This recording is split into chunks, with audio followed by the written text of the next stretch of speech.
welcome to the Absolute Gamecast. 6 months ago, I uploaded the discussion video I Was Wrong About Roblox Horror, which at the time was my most viewed video, and since I had lots of fun making that video and have grown to appreciate those games, but not playing them for a while, I thought it would be fun to look back at those games and see where they are now. This video shouldn't contain any spoilers, but if you want to experience the game's new content for yourself, please go check out the games first and then watch the rest of the video, or you can watch the original video for a quick recap. With all that being said, let's get into the video.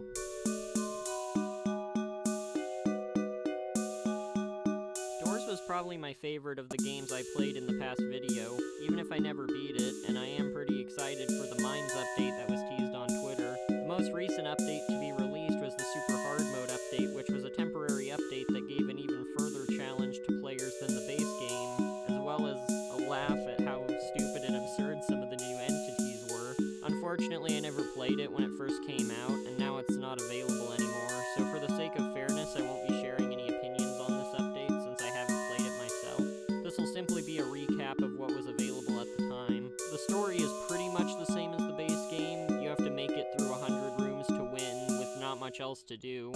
This update doesn't take itself too seriously and is likely not canon, so I feel that can be overlooked. The hotel is largely the same aesthetically, with a few new rooms added to the procedural generation, so there isn't much to talk about there. But the game's graphics were always one of its strong suits, so there's no issue there. I won't be going into detail about every entity because there are lots of them, and most of the returning ones act identical to the base game, so I'll cover a few highlight characters. Starting with Greed, who's probably the most common and early character you'll encounter.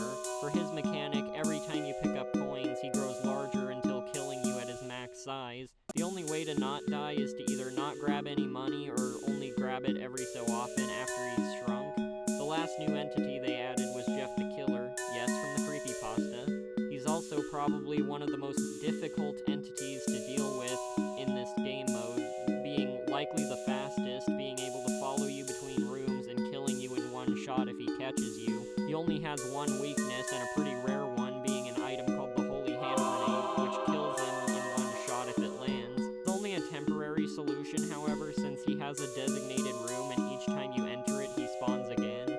That's about all for the Super Hard Mode recap. I was told Super Hard Mode is still playable on private servers, but I wasn't able to figure it out in time for this video, so I'll have to try and figure that out off camera. The next game I want to discuss is Piggy Book 2, which I thought was new, but it turns out I just never played it, so oops.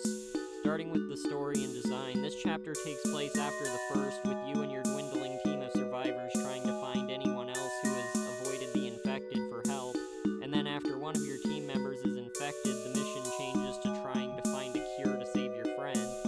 The story's really good in my opinion, although I would say it still suffers from a similar problem to the first chapter, in that with it being an ASIM, you won't always be able to play the levels in order, which can make you feel lost. But if you play privately with friends, you should be able to get through just fine. The overall aesthetic of the game is understandably identical to the first chapter, but features several new maps to traverse and a few new puzzles to solve, so it feels a little fresh. The gameplay is also the same. You load in, solve puzzles, and escape before the infected players get you. It can be hard to tell sometimes what you need to do, but with trial and error you can eventually make it through. It's hard to tell, but I feel like more chapters and updates are likely coming, so we'll have to wait and see what comes next. The last game I'll be discussing today is Rainbow Friends, which had its Chapter 2 release following the previous discussion. I was really excited when I heard this was coming out, and made sure I played it day one. This was the only update I had played well before making this video. However, unlike Chapter 1, I have unfortunately yet to beat it. Starting with the story and design, following the first chapter, you and your group make the way to Oddworld amusement park and meet an old man at the gate who helps you break in, only for you to discover the friends from the previous chapter, as well as 2 new additions, are now free and hunting you through the park as you once again have to escape.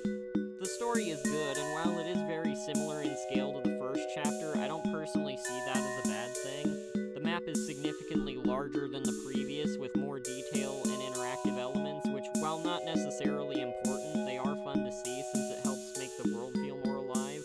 Some select elements are also used for pretty creative things that will be mentioned later. Overall, I like the map, but I do feel like it's easy to get lost if you aren't familiar with the various sections it has. However, with practice, you can overcome that problem fairly easily. Starting on the gameplay, the tasks you do throughout the chapter are simple, just like the previous chapter. However, the larger map makes them feel a little more difficult than they seem on paper, which can lead to confusion later in levels. But with the game's hint system, the problem is quickly resolved. One problem I have had that's prevented me from completing the chapter is that the enemies seem more aggressive than they were before, despite most of them working the same. Except for Orange, who was cut from the chapter apart from the end. Very sad. And Purple, who was given a completely different mechanic from the previous game, traveling through a fog maze that I'm scared to enter because of how fast he is. There's also Yellow and Cyan, the two new enemies, who both act similar to Blue with unique twists that set them apart. Yellow either roams the land or flies overhead and dives to grab targets. If they aren't hiding under their box, the real trick is that he's the only character to not immediately kill you, instead flying you towards his nest to finish you off, giving you enough room to make an escape attempt into the bounce house or rivers on the map, as I vaguely hinted at earlier. Cyan, on the other hand, is stuck on land, roaming around, and to hide from her, you just use your box. Unlike Blue, however, you can't move in the box until she's gone, otherwise she'll be alerted to your location and attack.